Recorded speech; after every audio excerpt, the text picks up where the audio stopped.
చిత్రహింసలు పెట్టి కాల్చి చంపిర్రు, భోజనంలో మత్తు పదార్థాలు కలిపారు, స్పృహ తప్పాక మావోయిస్టులను అరెస్టు చేశారు, హింసించి ఆ తర్వాత కాల్చి చంపారు, మృతదేహాల పైన గాయాలు ఉన్నాయి. ములుగులో జరిగింది బూటకపు ఎన్కౌంటర్. హైకోర్టుకు పౌర హక్కుల సంఘం పిటిషన్ పైన విచారించిన న్యాయస్థానం తదుపరి విచారణ నేటికి వాయిదా. ప్రాణరక్షణ కోసమే కాల్పులు జరిపామన్న డీజీపీ. మీరు ఎట్లా జరిపిర్రో ఏందో ఒకసారి మనం ఇక్కడ ఈ చర్చ చేసుకోవాలి, మాట్లాడుకోవాలి ఒకసారి. ఈ బూటకపు ఎన్కౌంటర్కి సంబంధించి ములుగులో జరిగినటువంటి ఎన్కౌంటర్, ములుగులో జరిగినటువంటి ఎన్కౌంటర్కి సంబంధించి ఇది సీతక్క కాన్స్టిట్యున్సీ. అయితే ఈ సీతక్క కాన్స్టిట్యున్సీలో చనిపోయినటువంటి 7 మావోలు ఎవరైతే ఉన్నారో, ఈ ఏడుగురేనా 7 మావోలల్లా చాలామంది కూడా సీతక్క కోసము, ఎందుకంటే సీతక్క కూడా అడవి బిడ్డనే కదా, అలా ఆ దళంలోకి వెళ్ళి వచ్చినామనే కదా, సో ఆమె కోసం పనిచేసిన వాళ్ళని చెప్పేసి మనకు తెలుస్తూ ఉంది.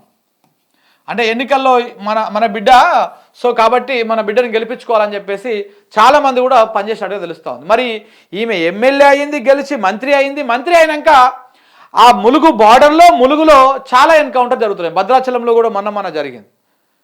ఇవన్నీ దేనికి జరుగుతూ ఉన్నాయి? ఇన్ఫార్మర్లుగా ఎవరు మారిర్రు?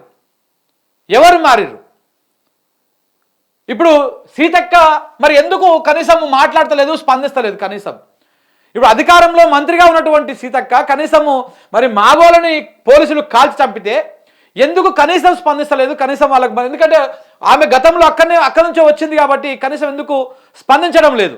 దీని మీద చాలా అనుమానాలు ఉన్నాయి.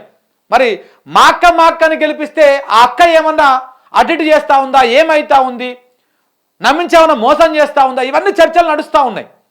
ములుగులో బాగా భయంకరంగా చర్చ నడుస్తూ ఉంది. అసలు ఈ ఎన్కౌంటర్లకు కారణం ఎవరు? వాళ్ళకి అన్నంలో విషం పెట్టింది ఎవరు? వాళ్ళకి అన్నం తీసుకుపోయింది ఎవరు? ఆ అన్నం పంపించింది ఎవరు? దాని వెనకాల ఉన్నది ఎవరు? పేదలకాయలు ఏమైనా ఉన్నాయా? ఇవన్నీ కూడా చర్చ నడుస్తూ ఉన్నది. ఆ మావోలు చనిపోవడానికి కారణం ఎవరు? అన్నంలో మత్తు పెట్టి ఆ తిన్నాక స్పృహలకి పడిపోయినాక దాన్ని పట్టుకపోయి ఎన్కౌంటర్లు చేసి ఇవి చేసిరని చెప్పేసి పౌర హక్కుల సంఘం నాయకులు ఆరోపిస్తూ ఉన్నారు. మరి దీని వెనకాల ఉన్నది మొత్తం ఎవరు? సీతక్క ఎందుకు? సీతక్క మౌనం దేనికి సంకేతం? సీతక్క మంత్రి అయిన తర్వాత ఎందుకు ఈ రేంజ్లో ఎన్కౌంటర్లు జరుగుతూ ఉన్నాయి? ఇవన్నీ కూడా చాలా అనుమానాలు ఉన్నాయి. అక్క అని వారు వాళ్ళందరినీ ఆమెను గెలిపించుకునేది వీళ్ళందరూ ఉన్నారు కదా, ఆ ప్రాంతంలో చాలా వరకు వాళ్ళ ప్రభావం ఉంటుంది. వాళ్ళు ఎవరికి చెప్తే వాళ్ళే గెలుస్తారు ములుగు ప్రాంతంలో. మరి ఎందుకు సీతక్క దీని మీద స్పందించట్లేదు? ఇవన్నీ కూడా చర్చ ఉన్నది. ములుగు నియోజకవర్గంలో ఈ జరుగుతున్నటువంటి ఎన్కౌంటర్లు కానీ, ఈ వ్యవహారం కానీ ఇది పెద్ద కథ అయ్యేటువంటి అవకాశం కనపడతా ఉంది. చిలికి గాలివాన్ లెక్క ఇది చాలా పెద్ద వ్యవహారం అయ్యేటువంటి కథ కనపడతా ఉంది. నాకు తెలిసి మరి చూస్తూ ఉండొచ్చు, మేబీ చనిపోయినటువంటి ఈ మావోల అధినాయకులు ఎవరైతున్నారో ఆ చనిపోయినటువంటి వాళ్ళ మీద నాకు తెలిసి ఇంకా వాళ్ళు ప్రకటన చేయలేదు ఎవరెవరు ఏంటిది అనేది. ఒకవేళ కనుక ఆ లేఖ కానీ బయటకు వస్తే వాళ్ళకి తెలుస్తుంది. వాళ్ళు నిర్మోహమాటంగా దీని వెనకాల ఎవరున్నారు అట్లాంటి లేఖలు వస్తుంటాయి బేసిక్గా.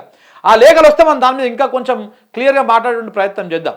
సో కాబట్టి దీని వెనకాల ఏదో కుట్ర నడుస్తూ ఉంది, ఏదో జరిగింది అనేది మాత్రము 100% వాళ్ళు అనుమానం వ్యక్తం చేస్తూ ఉన్నారు. ఈ పౌర హక్కుల సంఘం నాయకులు కూడా అదే చేస్తూ ఉన్నారు. ఒకరోజు ముఖ్యమంత్రి గారు ఏం మాట్లాడారు అప్పుడు బీసీసీ హోదాలో చూడండి.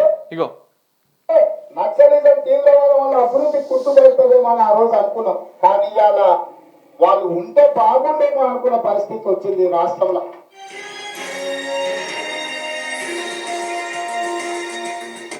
చూడు ఇట్లా ఇది అయిపోయింది. మరి ఆ రోజు ఏమో మాట్లాడి బూటక ఎన్కౌంటర్లు వస్తుంది. ముఖ్యమంత్రి గారు మాట్లాడతలేరు, సీతక్క మాట్లాడతలేరు, ముఖ్యమంత్రి గారే హోమ్ మినిస్టర్ ఆయన మాట్లాడతలేరు, ఎవరు మాట్లాడతలేరు. ఈ బూటకపు ఎన్కౌంటరా, మరి సొక్కమైన ఎన్కౌంటర్ అయినా ఏంది ఇది? ఆ 7 పొట్టన పెట్టుకున్నారు కదా.